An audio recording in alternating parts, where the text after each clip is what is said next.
Bom, primeiramente, feliz 2026, né? Viramos o ano e como a gente comentou o ano passado, a gente tem o nosso canal Conversas Executivas, facilitado pela Horus, e os nossos temas centrais, a gente sempre está falando de transformação organizacional, incluem vários cenários de transformação organizacional e desenvolvimento humano, né? São diversos temas, a gente quer sempre provocar reflexão, ampliar a consciência, falar o que de fato acontece no mercado, né? Trazer convidados que possam ter uma perspectiva diferente, uma visão mais complementar, né? Ampliar a nossa discussão e o nosso debate. Então, hoje o nosso tema central vamos buscar o tema de tecnologia, nós vamos falar um pouco dos desafios, nós falamos no nosso ensaio com relação à liderança, e hoje a gente vai falar sobre os desafios das implementações de inteligência artificial, que a gente sabe que hoje é o grande boom, né, das inteligências artificiais, e a gente vai trazer esses principais desafios na visão, né, e na experiência do Aldo Segnini está aqui conosco,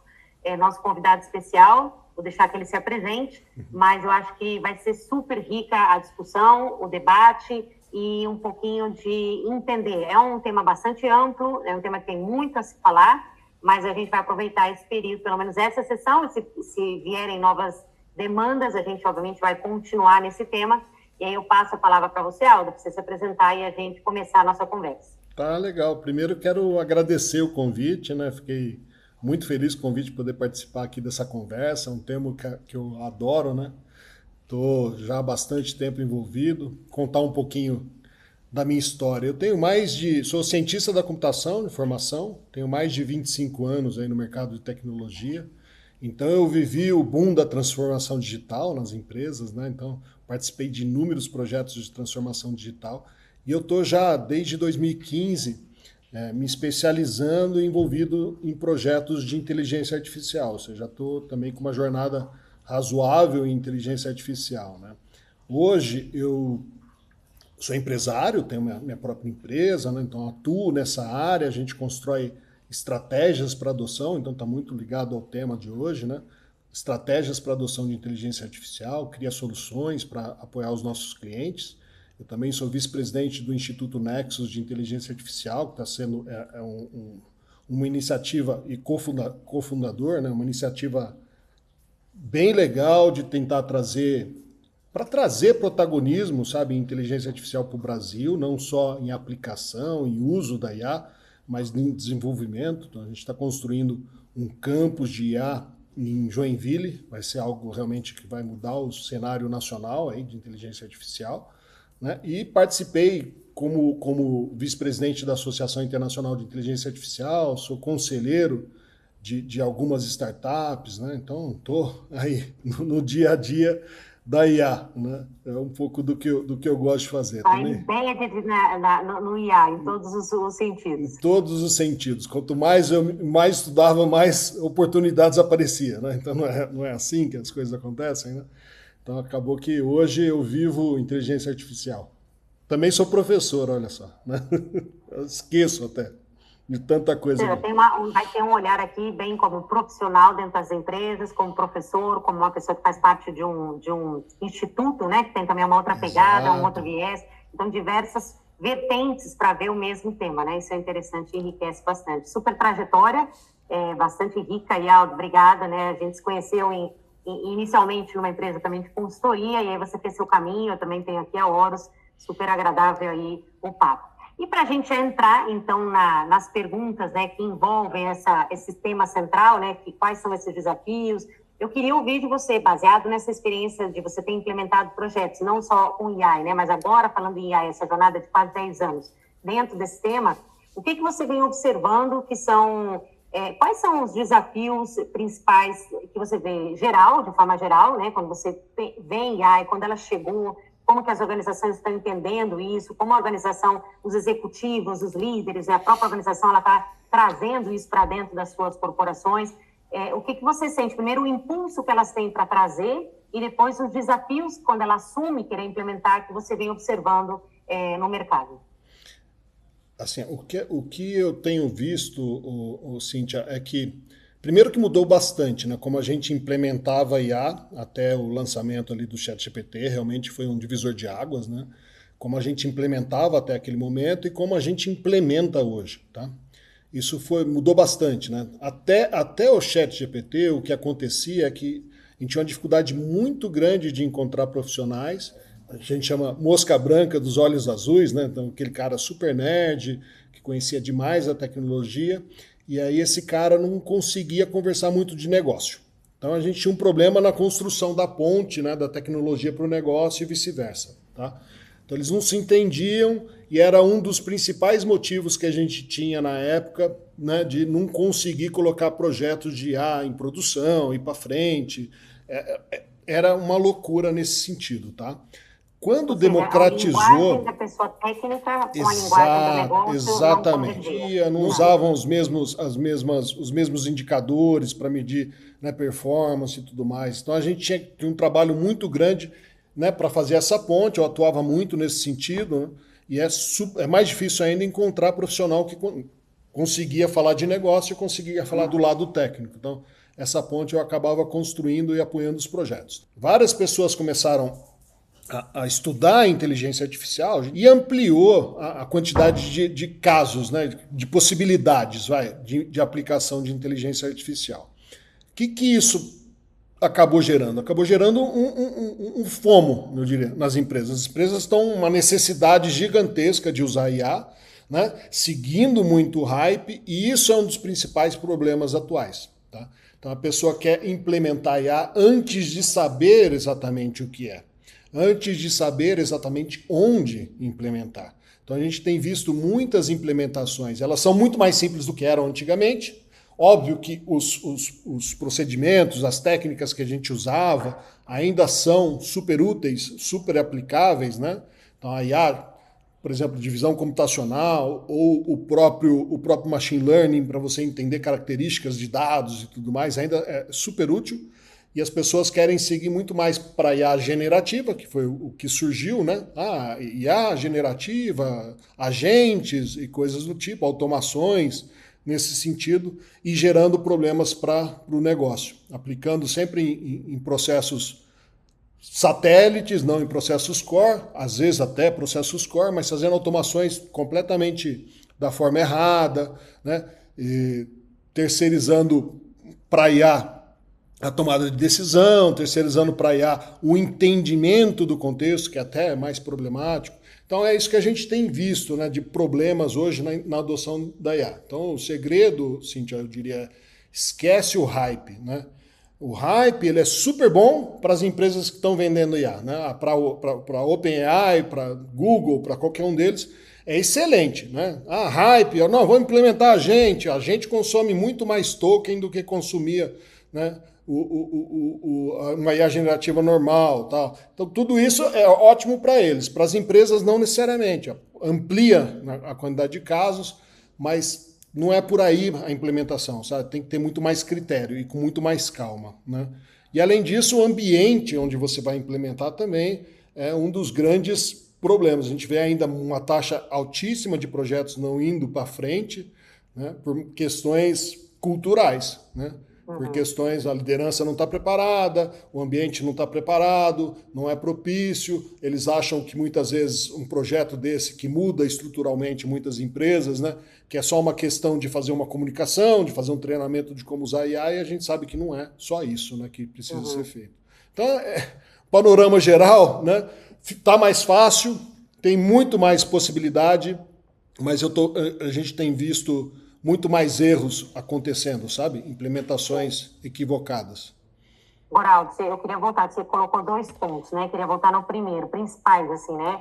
Parece que é um desconhecimento do que vou implementar. Você sente que para quem contrata, a empresa que decide trazer, ou seja, tem um boom, tem um movimento, todo mundo está colocando, né? Então vem, eu não sei bem o que é. Você acha que a raiz, a causa desse primeiro ponto, né? De que eles estão colocando algo que não está aderente, ou não é bem o que necessita, não sei aonde eu coloco isso, né? É por desconhecimento ainda um pouco do que é essa tecnologia e da necessidade. E quem não tem esse conhecimento ainda, né? O presidente, é o executivo, é o gerente do TI, né? A pessoa de TI, ou seja, aonde é que você percebe que o nível de conhecimento ainda não está digerido, né, tão bem, para eles trazerem isso e, assim, um pouco sem muito critério, né? Como você disse, né? Sim, sim. É com certeza falta de conhecimento, né? Assim, a gente percebe que eu diria que a grande maioria dos projetos não chega a fazer um assessment de risco, né? Quais são os riscos que essa implementação pode trazer para o negócio. E se trouxer, como é que eu faço, né? Como é que eu reverto isso? Não tem um plano de ação pensado nisso. Muitos projetos eles acabam sendo de uma certa forma irreversíveis, você implementa, você muda estruturalmente, você não consegue voltar. Então isso falta conhecimento, né? Do lado da empresa, realmente, a empresa está ali na superficialidade, entendendo o que está acontecendo com o IA, né? Mas de uma forma ainda superficial, não está conhecendo todos os riscos, as possibilidades, os efeitos, e quem está implementando também está na superficialidade. Lembra? Democratizou, é mais fácil, mas não significa que seja simples, né? É isso que é importante. Hoje você chega em ferramentas na internet, em meia hora você conecta uma IA que está em algum lugar com o seu WhatsApp e põe para falar com o teu cliente.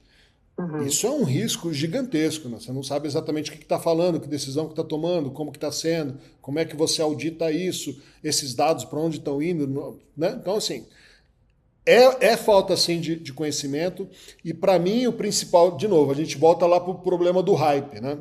O principal problema é o hype. As pessoas querem, precisam, quase que tem uma necessidade, tem uma pressão de você nas empresas, né? Todo mundo está se posicionando, então você vê escova de dente com IA, não sei o quê, daqui a pouco até, sei lá, régua, né? Vai ter IA, né?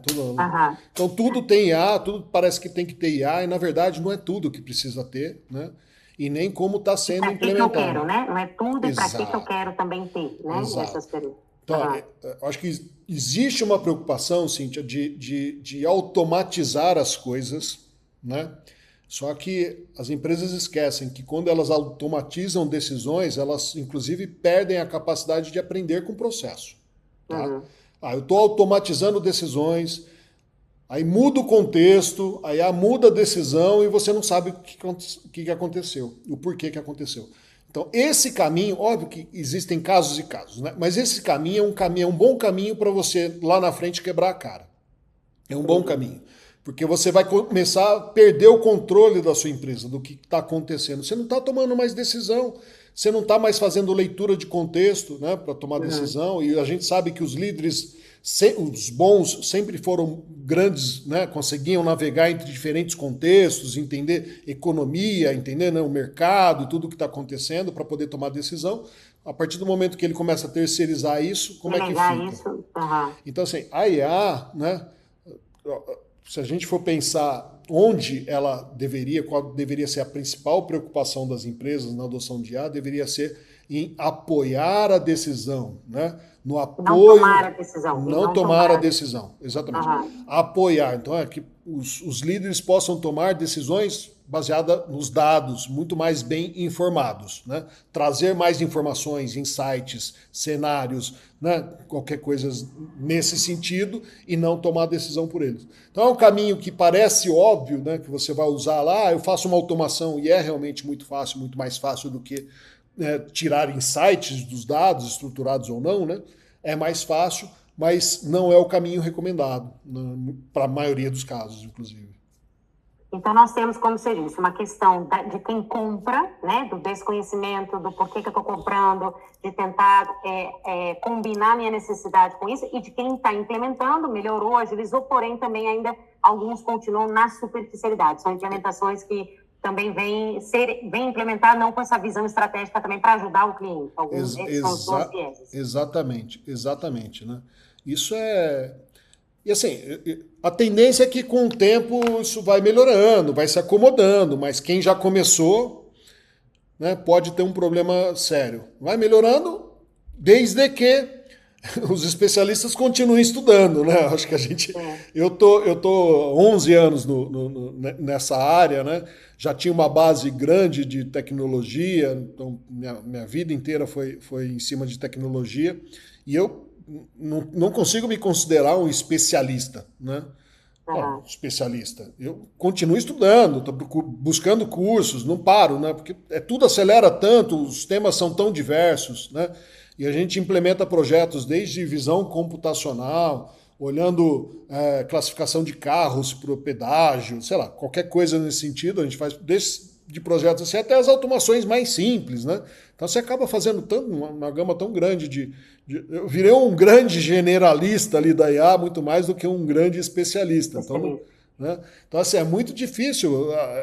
E eu entendo as pessoas que se intitulam especialistas, que são sêniores de IA e começaram há 2 anos. Não dá para ser sênior em 2 anos, né? Mas eu entendo. Demora um pouco, né? Demora um pouquinho, né? Demora um pouquinho, mas acontece.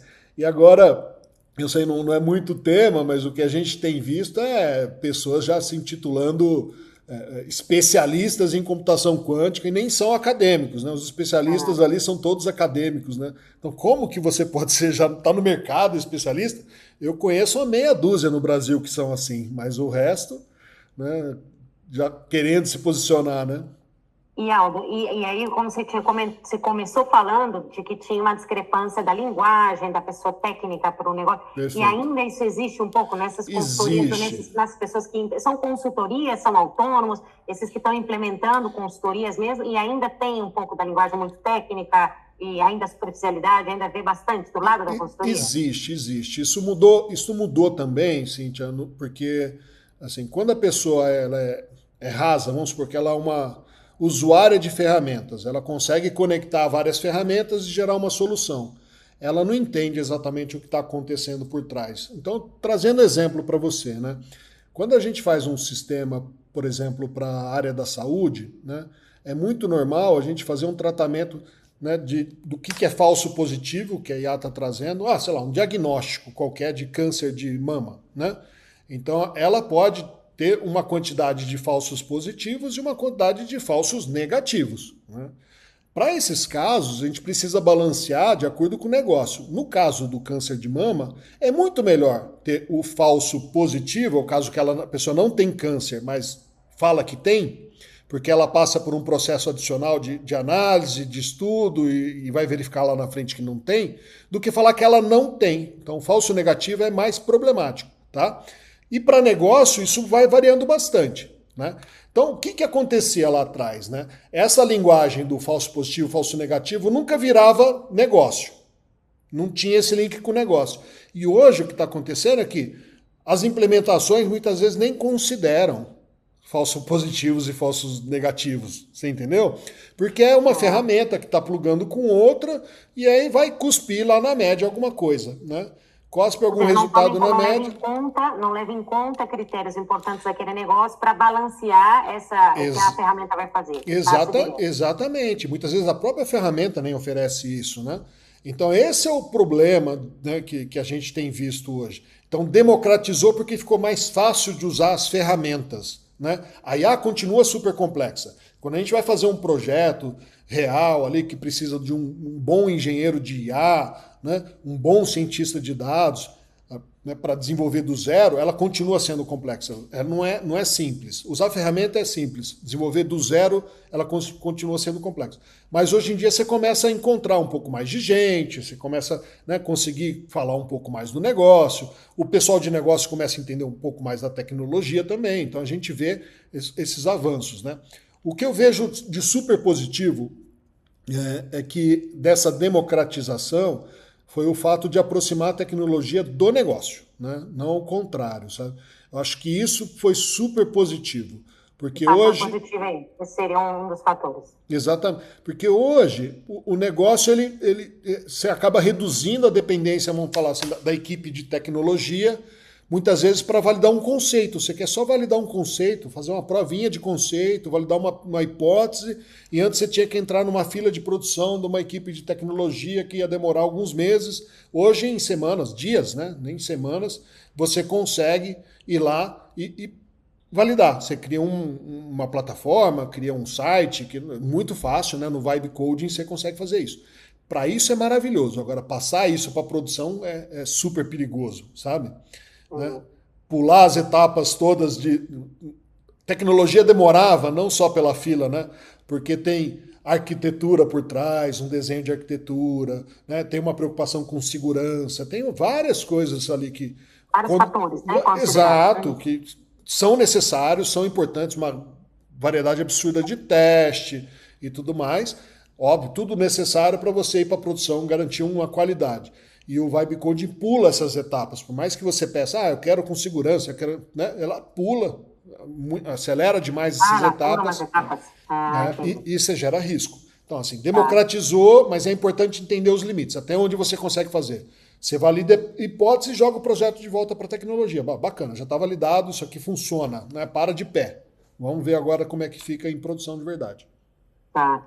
Eu sei que eu tomei conhecimento que você gerou tipo um guia manual desses desafios, como resolver, né, essas implementações de uma forma que você compartilhou, eu sei que está no seu site, em algum lugar, e aí você trouxe esses pontos, né? Você acabou de falar de um que é ou é desconhecimento da empresa, das pessoas, o entendimento de o que fazer com ela, também o lado da consultoria, mais superficialidade, você falou do ambiente, da cultura, né? Estão falando de 3 fatores, existe mais algum que você queira apontar, algo que está nesse seu guia, que você diz, não sei, o executivo, a própria área de tecnologia da empresa, assim, existe algo mais?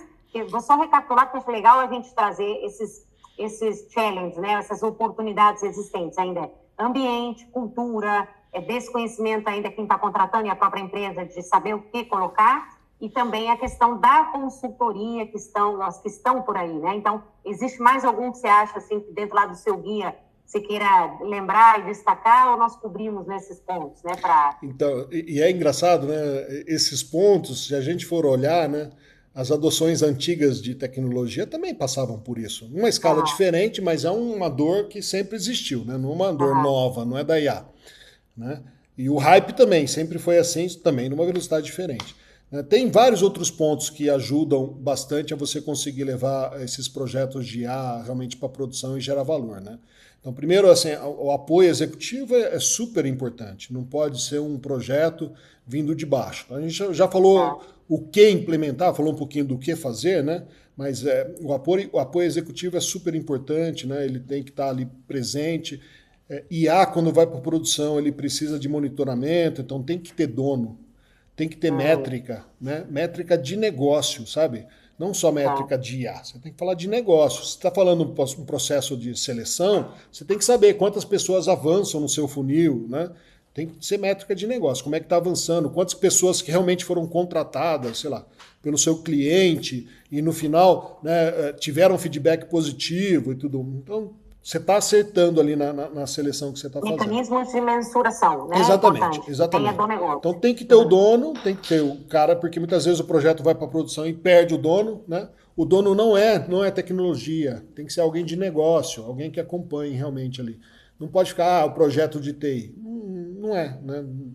Era um problema lá atrás que a gente terceirizava esses projetos para tecnologia e só ia olhar lá na frente quando estava pronto, né? E hoje continua sendo um problema. Então ele tem que ser muito próximo do negócio, tá? Então essa proximidade, esse sponsorship ali né, da liderança, alta liderança, o cara ter comprado, ter criado um ambiente correto. Ambiente, a gente falou, isso aí é indiscutível. Se não tem um ambiente bom para isso. Favorável, né? Favorável, chances de sucesso. E outra coisa importante, Cíntia, que a gente fala pouco, mas é um projeto que ele tem um ciclo de vida que é um pouco diferente do ciclo de vida que a gente está acostumado no desenvolvimento de sistemas.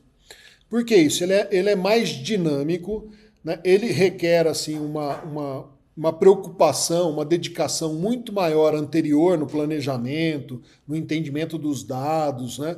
Na característica dos dados, até para evitar vieses e várias coisas, problemas de dados, que senão você vai perpetuar isso aí na sua empresa. Então, ele começa de uma forma até mais lenta do que um ciclo de vida num desenvolvimento de sistema, e ele volta para a revisão muito mais rápido do que um sistema normal também. Tá? Então ele vai ganhando maturidade ao longo do tempo. É importante ele ir sofrendo ajustes, vai se adaptando. Então projetos de IA, eles acabam tendo essa necessidade. Não dá para pôr para rodar e esquecer, deixar lá rodando. Tem que ter uma gestão, por isso você falou, tem que ter um dono, tem que ter uma gestão, tem que ser muito mais. Se prepara bem a questão de dados, né? Você com qualquer sistema e outros, mas quando ele vai para a produção, ele não pode ficar solto. Não né? pode Ele ficar solto. Tem que ter muito mais Não pode controle, ficar gestão, né? Se a gente chamar. muito, exatamente. Ainda mais se você está fazendo para substituir, sei lá, tarefas que hoje são feitas por pessoas, né? Encara como uma pessoa que você vai ter que supervisionar. Você tem que supervisionar, não dá para não supervisionar, né? Encara como uma pessoa. Então é uma forma interessante até de olhar, tá? Dentro aqui mais Brasil ou qualquer outro que você tenha experimentado, que cenários mais as empresas estão trazendo AI? Para que tipo de... Ou são diversos, que não dá nem para categorizar, assim, eu estou trazendo mais para esse processo de recrutamento, estou querendo usar mais em vendas, mais dentro das análises estratégicas, aonde você vê mais, por mais que ainda a empresa não está madura para trazer, está trazendo ainda com os seus pontos de melhoria, aonde é que tem mais presença? Gerando valor de verdade e na área da saúde. Eu vejo muito projeto, muito interessante, né, sendo feito na área da saúde, assim. Mas muita coisa legal mesmo, séria, projeto sério, sabe? Em volume, são as automações, né? A automação de leitura de documento, de classificação, de extração de dados, né? Esse tipo de automação em volume é o que mais tem, né? Atendimentos, sabe? Chatbots. Então, assim, é o que o pessoal pensa muito, né? Mas quando a gente olha para o deep learning, para o machine learning, para a visão computacional, que é aquela capacidade de interpretar... Visão computacional é a biometria, por exemplo, facial, né? Usa a visão computacional. Então, consegue extrair informações do nosso rosto, né, que identifica quem que nós somos. Então, assim, essa capacidade, esse tipo de tecnologia, ela é super madura, tá super madura, né? E gerando muito valor. Então a gente vê projetos bastante, né? Isso a gente como usuário tem sentido bastante. Sim, maravilhosos, assim, muitos projetos maravilhosos. Onde está começando a ter uma onda interessante, mas tem uma característica de adoção um pouco diferente, é no agro. No agro a gente vê... O agronegócio. Exatamente, começar a ter uma onda de adoção. Ali a característica da adoção é um pouco diferente, porque eles são mais... Eles precisam ver acontecer, sabe? Eles não vão falar, não, eu tô com uma ideia, eu quero tentar. Não. Se você tem uma solução que já está... Né, que funciona, que você já validou, seja através, sei lá, de uma Embrapa, né, algum parceiro nesse sentido, mas se você já validou, a sua chance de você implementar no agro é muito maior do que chegar numa grande fazenda e falar, tô com uma ideia, né, ou tenho uma solução. Então, isso tem que estar constatada, né? O agro acho que não só para IA, e ela é sempre assim, né? Isso. Trabalhei já em 2, é uma característica grandes, característica eles precisam experimentar, ver que isso vai funcionar para eles trazerem, né? Então, para IA é a mesma coisa. Perfeito. Né? E difícil é pensar onde não dá para usar hoje, porque eu diria que o limite até é a nossa imaginação, né? Porque tem realmente muitas possibilidades, muita coisa bacana. E evolução boa, né? Tá muito rápido, a gente vê muita gente criando soluções, ferramentas, aplicações, hardwares e tudo mais, pensando na IA. Então, eu acho que nos próximos anos a gente vai ver uma mudança bem significativa nos negócios. E aí eu queria perguntar justamente nesse futuro, né? Se a gente olhar para o futuro, primeiro, hoje ela vem para automatizar e você sente que a empresa tem um viés de substituir pessoas para colocar IA, e eu também queria que você me desse essa percepção de o trabalho das pessoas, a IA substituindo, o que é repetido, ou seja, isso você também percebe que a empresa faz esse movimento para... No bottom line existe realmente um fim de substituição de mão de obra? E essa é a primeira pergunta hoje. E para o futuro, como é que você está enxergando? O que você, diante do que está nesse universo, que você está dentro de instituto, das empresas, o que você vislumbra ou está percebendo? O que vai acontecer, né? Assim, na sua visão, né? Com a sua experiência? Olha, Cíntia, tem muita empresa que vem com um discurso, não quero substituir, mas que vai com esse objetivo de substituir sim, tá? A gente vê isso, não é o que a gente recomenda, não é o que a gente gosta de implementar, né? Todo projeto, só para explicar como que a gente tem se posicionado nesse sentido, né? Acho que todo projeto que surge, que tenha um pouco dessa característica, que vai mexer com as pessoas, né? A gente tenta primeiro como que a gente melhora o trabalho da pessoa. Então, por exemplo, é diferente eu substituir uma pessoa que faz atendimento né? Não, quero tirar essa pessoa, ela não vai fazer mais atendimento, do que trazer informações, usar IA para trazer as informações para melhorar o atendimento dessa pessoa. Então, de repente, não está fazendo o primeiro nível ali, né? Mas nos outros já um atendimento muito mais informado, muito mais preparado, né, que a pessoa, né? Então é diferente. Você equipar, consegue, né? Equipar a pessoa, não é substituir, isso, mas seria equipar a pessoa. exatamente. Então, esses caminhos é o que a gente tenta propor, né, mostrando, inclusive, a geração de valor que isso pode trazer para a empresa e tudo mais. Tá? Então, tem sim empresas que começam com isso. Agora, o que faz sentido de verdade é a gente automatizar e tirar a pessoa daquelas tarefas que são repetitivas, que não tem necessidade cognitiva, sabe? Uma repetição que quase que um RPA poderia fazer no lugar dela, quase que uma automação simples. Não precisa ser uma automação inteligente. Ou então uma tarefa que precisa de uma certa cognição, mas que gera muitos erros, né, humanos. Por exemplo, copiar e colar informação de documento para documento. Né? Buscar onde está uma informação para poder... Isso tudo pode ser. E aí você melhora, inclusive, a qualidade de trabalho. Porque ela é melhor, né, Ada? Assim, eu já percebi que quando ela substitui a pessoa nessas repetições, nessas atividades sem valor, ela é realmente muito melhor que o ser humano. Muito melhor, muito melhor. Ela não vai cansar, né? Você imagina, a pessoa que tem que ler contratos para buscar, e é muito comum isso, né? A pessoa tem que ler um contrato para ver quem são as pessoas que têm os poderes no contrato, né, quem pode tomar decisão, até quanto, não sei o quê. Pô, chega no final do dia, se ela faz isso, só isso, chega no final do dia, já não consegue mais ler direito, né? Então, cansa e tudo mais. Aí, não, ela começa o dia e vira o mês fazendo. Sem cansar, né? Não tem... Na hora de pegar uma informação, ela pega exatamente como está lá, não vai copiar errado, não vai, né, ou digitar errado. E minimiza erros, né? Minimiza erros. Cansa e minimiza muitos erros. Nesse sentido, né, funciona bem. Então a gente vê. Né? Agora, olhando para o futuro, uma coisa que eu sempre falo para todo mundo, quando eu comecei a trabalhar, não existia uma necessidade, uma urgência para você se manter estudando. Tanto é que você saía da faculdade, você ia fazer MBA, sei lá, 5 anos depois. Ninguém emendava a faculdade com MBA. Isso no final dos anos 90, né? Era muito difícil. E quem ia fazer MBA já era uma pessoa extremamente fora da curva, né? E geralmente também ia fazer fora. Então era diferente. Era bem diferente. Né? Isso foi mudando ao longo do tempo. A empresa trazia muitos cursos, né? Sim. E agora a gente vê uma real necessidade de você se manter atualizado. Através de cursos, né, estudos, livros, se manter atualizado, essa é a verdade, se manter relevante. Vai mudando rápido, né? Tem muita coisa mudando muito rápido, né? A velocidade, acho que é mais isso. Hoje, o aprendizado contínuo é o melhor protetor de carreira que qualquer pessoa pode ter, sabe? Você consegue fazer inúmeros cursos gratuitos, é não parar, voltar a tomar gosto, sabe, pelo estudo, né? Eu começo a fazer um curso, quando eu vejo que está acabando, me dá até uma angústia. Falo, e agora? O que eu vou fazer? Qual é o próximo? E qualquer um, não é? Não estou falando de ficar fazendo pós-graduação, só cursos caros, não é só isso, né? Tem muito, é o que eu falei, tem muito curso gratuito, muito curso bom, tem muito conteúdo bom e gratuito por aí que dá para aprender. Então, assim, qualquer área, eu acho que é importante hoje estudar, começar a conhecer mais de tecnologia, né?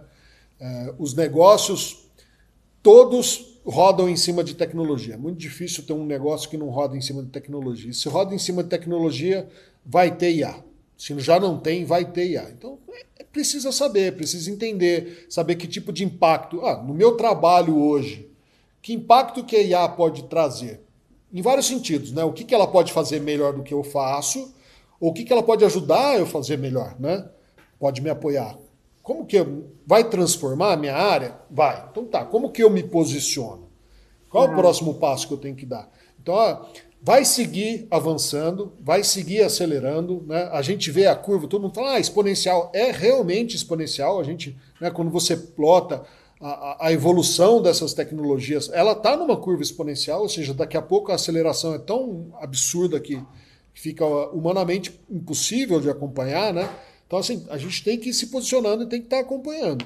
E uma coisa que eu falo para todo mundo, né? Se você não está olhando, principalmente para os líderes hoje, mas eu acho que serve para qualquer um, né? Mas todos os líderes, sem exceção, se você não está olhando para a computação quântica, você já está atrasado. Né? Ah, não, mas os casos não afetam o meu negócio. De alguma forma vai afetar o seu negócio. Novos negócios vão surgir, né? Ela também está numa curva bem significativa de aceleração, né? Já vai estar impactando, a gente tem que aprender como tomar decisão nesses cenários novos, né? Não só como adotar a tecnologia, mas como é que muda, vai mudar. Como que a gente toma decisão. Já mudou, né, Cíntia? Antigamente a gente tomava decisão de um jeito, o mundo era mais previsível, a gente sabia exatamente quem eram os nossos concorrentes, né? Era muito fácil. Hoje em dia é muito mais difícil. Você sabe os diretos, mas você tem tantas ameaças de outras indústrias, inclusive, que afetam o nosso negócio, podem afetar, né? Que não eram concorrentes, né? Antigamente não eram competidores ou concorrentes, agora elas são por outras configurações que, né, vão tirar dentro do contexto. Exatamente, né? Então isso muda tanto, já mudou bastante a forma que o líder decide, né? E isso é um tema, inclusive, que é um tema que eu gosto muito, estudo muito, liderança, essa arquitetura de decisão, essa arquitetura de futuros, né? Que não é a previsão de futuro, mas é como que você desenha esses cenários para sua empresa e tudo mais. Então, assim, eu queria que você falasse um pouquinho disso também, Aldo, para a gente... Isso tudo é super importante.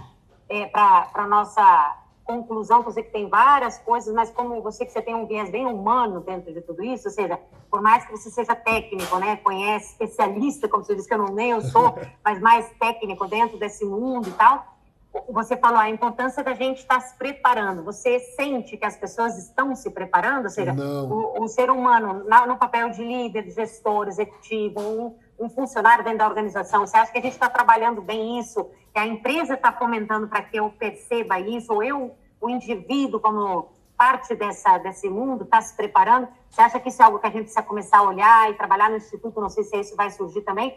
Porque, assim, se eu não olhar para isso, não questionar, não entender... Será que as pessoas estão se preparando para esse futuro? Eu também queria ter a sua opinião mais humana dentro disso. Não, eu acho que não. Eu acho que não. E tem um problema super sério, né? Essa abundância de informação te traz quase que um conforto de que você acha a informação quando que você precisa, né? E um conforto também te dá a falsa impressão de que você sabe, né? Então, eu até brinco em algumas conversas, assim, eu falo assim, um monte de gente, sabe, brincando na piscina infantil, lá no rasinho, achando que está surfando em Nazaré, né, sabe? Pegando onda gigante em Nazaré, e está na piscina infantil ali. Né? Então, dá essa falsa sensação de conhecimento, sabe? A gente tem que ser muito, como que eu diria, assim, crítico com o nosso próprio conhecimento. Né? Acho que se colocar numa posição de aprendiz sempre, eu tenho mais para aprender, né? Não começar a achar que você sabe, né? Eu já sei de tudo, que quem sabe tudo não tem nada para aprender. Né? Então, começar, acho que facilita, mas tem uma abundância muito grande de informação, isso atrapalha também. Como é que você faz curadoria? O que é bom, o que não é? É difícil, e realmente é difícil, não é? Não é tão simples você saber para onde ir, como estudar, como fazer. Né? Até isso está mais complexo. Então você tem que começar devagar, vai buscando as coisas que você mais gosta, vai se aprofundando, né? E também outra coisa importante, eu brinquei aqui no começo, né? Quanto mais eu estudava, mais oportunidade aparecia, né? E é verdade, mais sorte eu tinha. Né? Sempre quando eu mais me preparava, mais sorte eu tinha. Isso sempre aconteceu comigo. Só que tem uma coisa assim, as coisas não são imediatas, não acontecem imediatamente. Sabe? Uhum. E eu fiz um curso nos anos 2000, eu não lembro exatamente, 2010, por aí, né? Eu fiz um curso na Universidade de Stanford, né, de gestão avançada de projetos. Assim, cara, eu ralei absurdo para conseguir me formar, sabe? Para conseguir tirar a certificação. Um baita de um curso, né? E eu saí do curso assim com aquela expectativa, tipo agora, parece que ali no dia seguinte você vai ser promovido e vai ganhar muito mais e tudo. E as coisas não acontecem assim, né? Óbvio que aconteceram, né? Graças ao curso, mas é uma construção, sabe, Cíntia? Uhum. E as pessoas acham que porque eu fiz o curso não aconteceu nada. Não vai acontecer nada. Dificilmente vai acontecer, né? Imediatamente. Imediatamente não. Uhum. Né? Não vai. É com calma. As coisas vão acontecer, mas continua no processo. É uma jornada, né? Não é um destino. Não é porque você fez o curso, não, cheguei num ponto agora. Não, não é, gente. Então, assim, é com calma, né? Tenha consciência de que as coisas vão acontecer. Tem tudo no seu tempo. Vai com calma, vai fazendo, né? Faz um planejamento para você, faz um planejamento mais de longo prazo, né? Estou me planejando para assumir conselhos e tudo mais há alguns anos, né? Então, assim, não são coisas imediatas, né? Não é porque você fez um curso de conselheiro que no dia seguinte você é um conselheiro. Não é. E nem deveria ser. Não, você se prepara primeiro, né? Vai aprender bastante, vai digerir, vai exercitar para que as coisas comecem a reverberar no médio e longo prazo, né? Então, assim, eu não vejo as pessoas, infelizmente, se preparando, né? Eu acho que tem que assumir um protagonismo. Não dá para esperar ninguém te dar o curso, sabe? A empresa não está investindo em mim. E você? Está investindo em você? Você que tem que investir em você. Se você não é prioridade para você, esquece, né? Você não vai ser para a empresa. Então, assim, acho que as pessoas não estão assumindo protagonismo e não estão se preparando. Isso vai ser realmente um problema, acho que, para o país. E aí você comentou do Instituto, Cíntia, e a gente vem com esse objetivo também, né? Então, está criando um campus de inteligência artificial. Não só inteligência artificial, a gente está falando de tecnologias emergentes, de computação quântica, tá? Um campus de padrão internacional, a gente tem 100 mil metros de terreno, vai começar a construir um campus gigantesco com laboratórios de todos os tipos, 3 data centers, então assim, coisa gigante e com o objetivo de desenvolver talentos, manter os talentos no Brasil, porque hoje a gente tem visto, né, muita gente indo embora, então a gente quer criar um ambiente que fala assim, a pessoa, não, cara, eu não preciso ir embora, eu estou super bem aqui, eu quero ficar, né, quero ficar por aqui. Então, apoiar um pouco, né? Dar a opção, sabe? Da pessoa poder se desenvolver de verdade, de fato, aqui no Brasil. Não precisar sair para conseguir fazer isso. Né? Que hoje, infelizmente, a gente tem uma dependência muito grande das universidades, né? Do mundo acadêmico aí, que não tem a dinâmica necessária, a velocidade, né? E a gente, por ser um fora instituto... da dinâmica do mercado, né? Ela está mais acadêmica mesmo. Exato, e a gente, como é um instituto, né, sem fins lucrativos, né, independente, tem uma dinâmica super, super diferente. Né? Agora o nosso presidente está na Suíça, fechando acordos com os principais institutos da Suíça. A gente já tem acordo com vários institutos alemães, falando com o pessoal do Canadá. Então, assim, é algo gigante mesmo que está sendo construído. Vai ser muito bacana.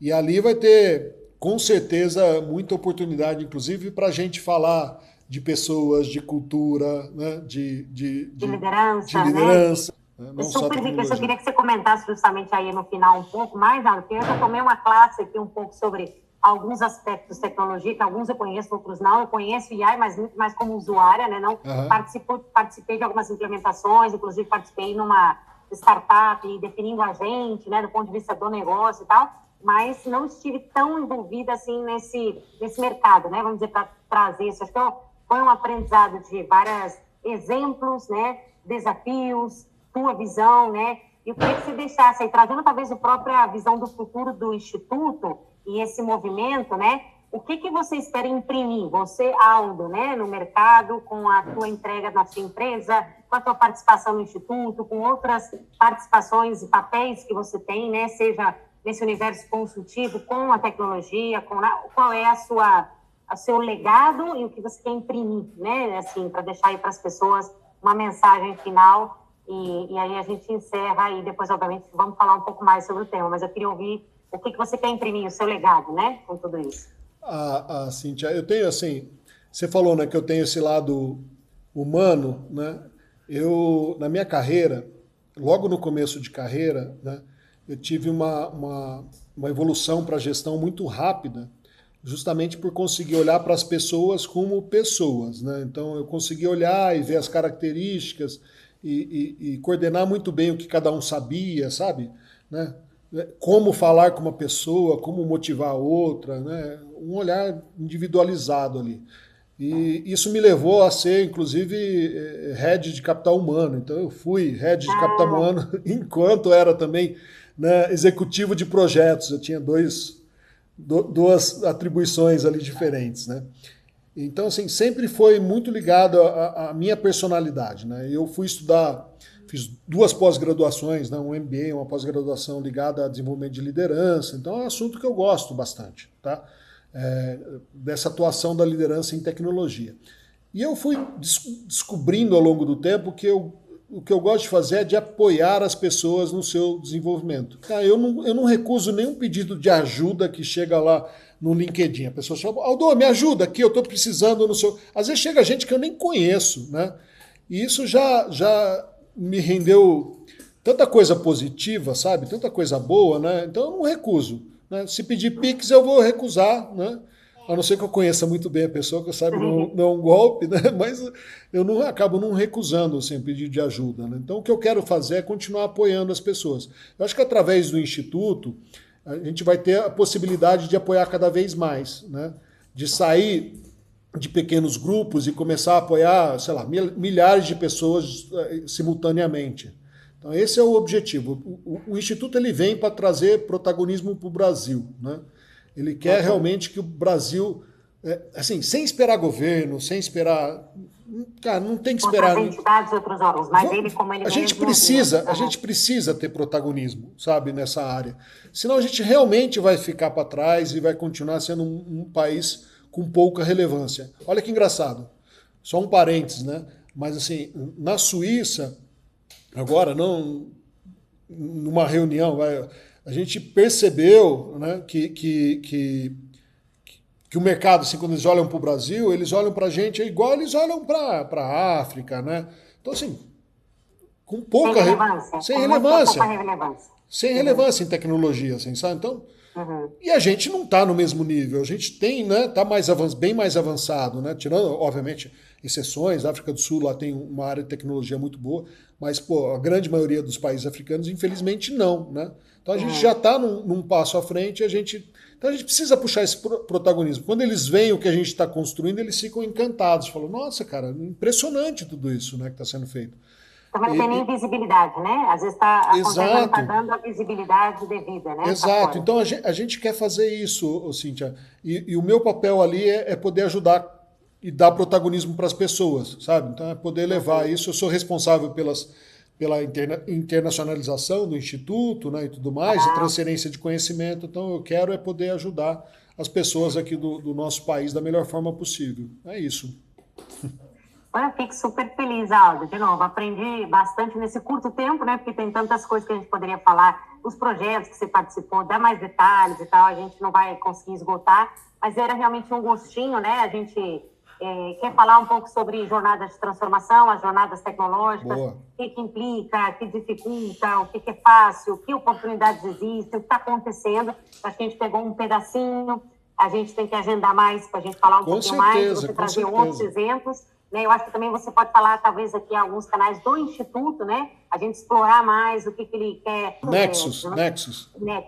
A gente explorar mais isso e também dar para as pessoas um pouco esse conhecimento, que às vezes as pessoas não sabem. Então, por desconhecimento de que existe, né? Onde tem, vai fazer, nem vão buscar, nem ajuda, nem suporte, nem nada. Então, acho que a gente pode fazer um específico sobre isso, que tem a ver com desenvolvimento, né? Desenvolvimento social, desenvolvimento tecnológico, desenvolvimento humano. Então, eu queria agradecer sua participação, pela troca, pela sinceridade, transparência, por eu ter aprendido, espero que os demais também tenham aprendido. E não sei se você quiser deixar algum recado, eu só reforçando que o nosso canal foca em transformação organizacional, em desenvolvimento humano, né? A gente está aqui de uma maneira bem natural, conversando, né? Uma troca, né, de aprendizado. E eu queria saber se você quer deixar algum recado, alguma mensagem, né, para a gente fechar. Eu quero te agradecer novamente pelo convite, uma delícia essa conversa, né? Dá para a gente ficar conversando, né, muito mais tempo, né? Estou à disposição para a gente conversar mais a hora que você quiser. Eu, ainda agora no primeiro semestre, eu devo lançar 3 livros que eu escrevi nessa jornada, né, de arquitetura de liderança, uma arquitetura de decisão e arquitetura de futuros. Resultado aí de alguns anos de estudo, né? E aí a gente pode falar desses temas também no futuro, aí, sem problema. Com certeza. Tomar muito cuidado, olhar com bastante critério, né? E estou à disposição. É muito fácil me achar lá no LinkedIn, Aldo Segnini, tem eu e meu pai só, meu pai não está lá, então está fácil de achar. Né? Tá bem fácil de achar e eu estou à disposição sempre que precisar. né? Dos livros não estava sabendo, nesse nível de detalhe. É novidade, primeira mão. Primeira mão, o Instituto. Então, vamos ver se a gente agenda, quem sabe a gente pode trazer o livro, né, alguns pedaços do livro, você explorar um pouco aqui na conversa. De novo, sempre trazendo, acho que é legal falar da transformação, mas trazer o elemento humano também, né, que isso é importante conectar. Então, também para mim é novidade. Eu fico feliz da sua participação, agradeço super de coração. Seus dados também vão ficar disponíveis, a gente vai publicar, né? O vídeo vai estar disponível aí para todo mundo. Então, se alguém quiser consultar a página do UAL, da empresa, né, o Instituto e conhecer, e em breve a gente faz aí um novo bate-papo, né, mais relacionado talvez aos livros, né, que a gente queira explorar e conhecer. Eu vou querer também. Fechado, combinado. Obrigada, Aldo. Imagina, Cida, prazer, até mais. Até mais.